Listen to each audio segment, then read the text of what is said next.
Hello, good morning, and here we are in not so sunny Scotland. Yesterday was an absolutely glorious day.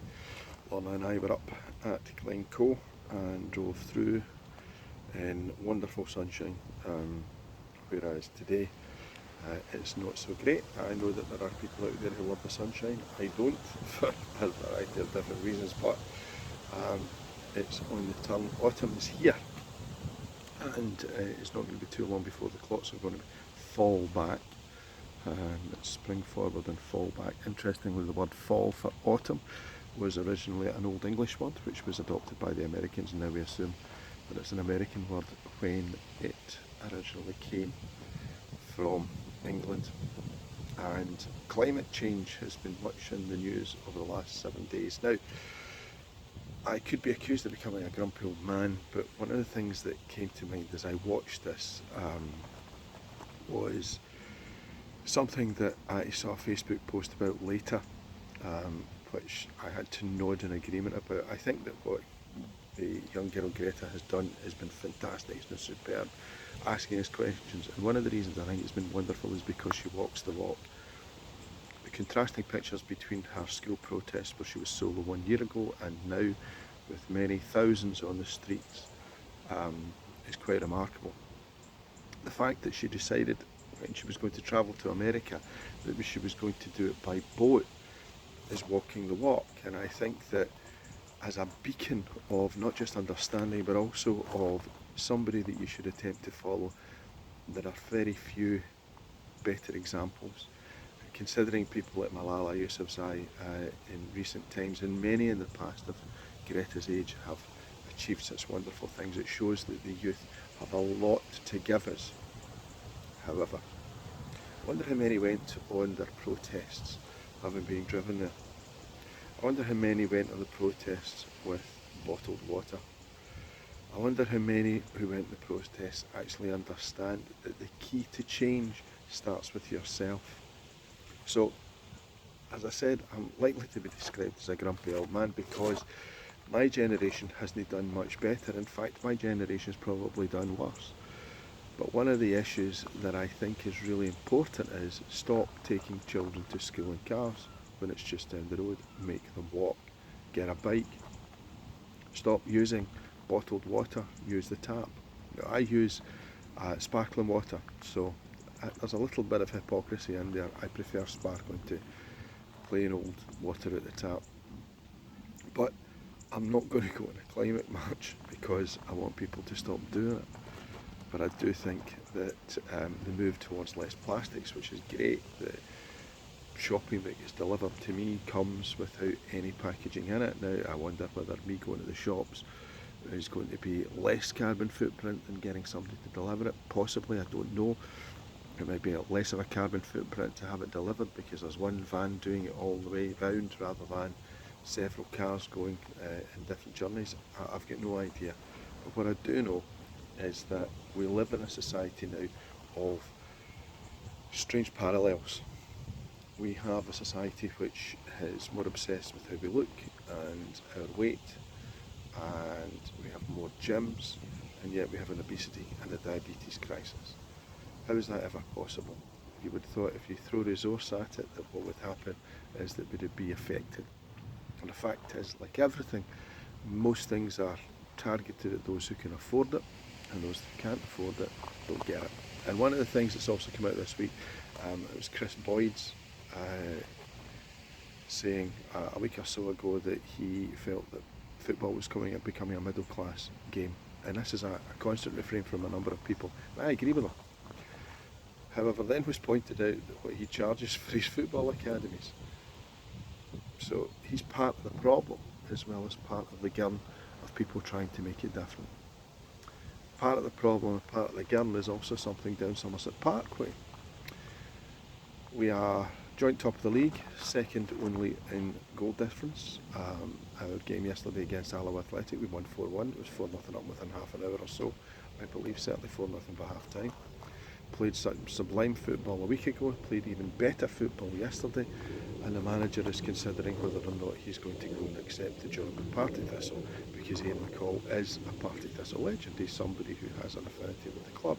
Yes, he did say that Ayr United was going to be the very last club he ever managed, and a number of supporters, and I use that bunny or tag, have condemned him, condemned the board, condemned chairman and owner Lachlan Cameron for a lack of investment, a lack of this, a lack of that, a lack of caring, a lack of money. Here's the truth. Ayr United are doing particularly well because the manager in the hot seat happens to get them playing a type of football that is effective. Without him in the hot seat, will we do as well with the players that we've got? We don't know. Because when you take something out of a machine and replace it with something else, you have to hope that what you replace it with is of the same quality and of the same standard that you have dispensed with. Ian has done an amazing job. Lachlan Cameron has been an amazing chairman. He has been a tremendous owner of Ayr United. Even now, six-figure sums every year come from America into Ayr United to make it viable. And yet there are people with six figures probably not being earned in an entire lifetime screaming and bawling and shouting that there should be more investment. From where? Scottish football's broke.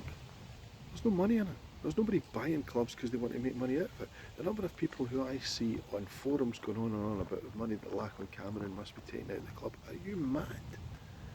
Are you absolutely bonkers? There is no money in it to take out. The running costs of a club is only dependent on volunteers because they can't afford staff. And if they can't afford staff and the loyalty of volunteers are tested to the absolute limit, how is a viable option? How's that a viable option for any businessman or woman? It's not at all. You might be able to make a few quid if you're in budget Hearts, or you might be able to make a few quid if you're the Bunnet at Celtic, but you're not going to make any money out of Ayr United, Partick Thistle, Clyde, or any of the rest of them. It's a fantasy, absolute fantasy, that some people like to live in because they want to have a go at people when they don't understand. So if Ian McCall, for me, has been given permission to speak to Partick Thistle, it's a bit of a tug, he's been honest, he's been upfront. I think if he goes, then we have to applaud him and thank him for the service he's given to Ayr United, because it's been outstanding. That necessarily won't happen. And football can be such a fickle place. This week we lost Fernando Rickson to motor neuron disease, a lovely picture of him next to Jimmy Johnson's statue. Both of them lost to that horrific, horrible, debilitating illness, and I thought the tribute against Feyenoord on Thursday night, in the second minute, because Fernando Rickson played number 2 for Rangers, that everybody stopped on the pitch and applauded, all the players applauded for that minute, was absolutely unbelievable. And I know as well Chris Taylor on his run with singing I'm No a Billy, he's a Tim, does something at the end of that in order to take note of the loss of Fernando Rickson, all of which I think are exceptionally class acts and great. Writing this week, I've written for Ringside Report about a Guyanese boxer, Patrick Ford. Found out a lot about his journey, fought twice for a world title, didn't quite manage in either occasion, but a beacon to people in Guyana who his brother also fought for the Guyanese team as well. I think it was either in the Commonwealth or the Olympics. It might have been, I think it was the Commonwealth Games. You can go and find out because it's all in the article I wrote in Ringside Report. Also this weekend, not a lot of boxing, not a lot of fighting going on, but what there certainly is overnight was Chris Glover made his debut in America, in Charlottesville. Chris is a guy who did journalism at Strathclyde University. He was from Everton. He's a toffee, a blue from Everton. I'm not.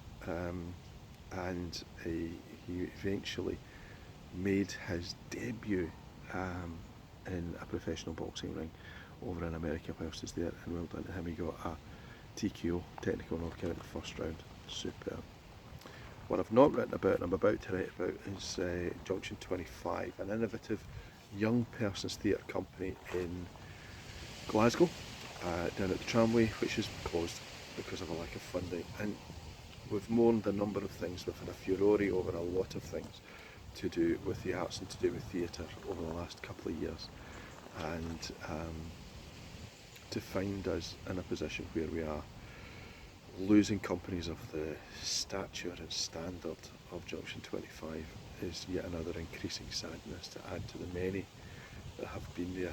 I'm still mourning the loss of Far Exit and David Leddy, and the venues that we've lost as well. And I understand, economically that these things can't go on forever just because they aren't to be liked by people.